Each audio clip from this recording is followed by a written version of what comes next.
Hi, I'm Griffin Jones a rwy'n i'r prentisiaeth Level 3 gyda Real SFX Treisgil Cymru. Es I Ysgol Gyfun Cymru a wneud Lefel A yn dylunio technoleg a peirianneg.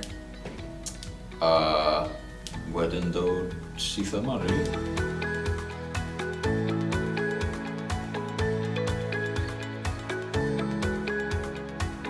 Wel, rwy wedi caru ffilms a teledu am forever, really. Peth fwyaf cool yw'r explosions a'r gunshots a pethau fel yna. So, I gallu gweld a gwybod sut maen nhw'n cael ei wneud yn eitha cool a dyna'r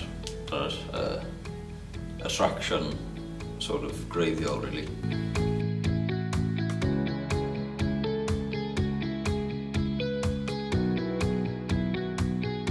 Dwi wedi fod yna am tua fis o jyst dros fis yn barod cyn dechrau'r prentisiaeth, jyst I cael profiad a sort of deall sut mae popeth yn gweithio, really.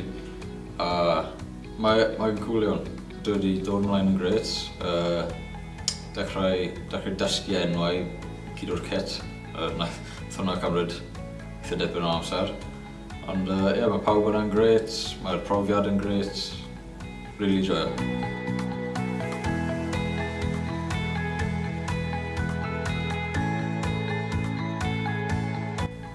Fewn misoedd nesaf, rwy'n gobeithio cael yr set fach fwy, jyst I fod yn y mix, really. Jyst dysgu mwy am y peiriannau a sut maen nhw'n gweithio, sut I ddefnyddio nhw, sut I ddefnyddio nhw'n saff, paid chwaith I unrhyw beth fel 'ny, really.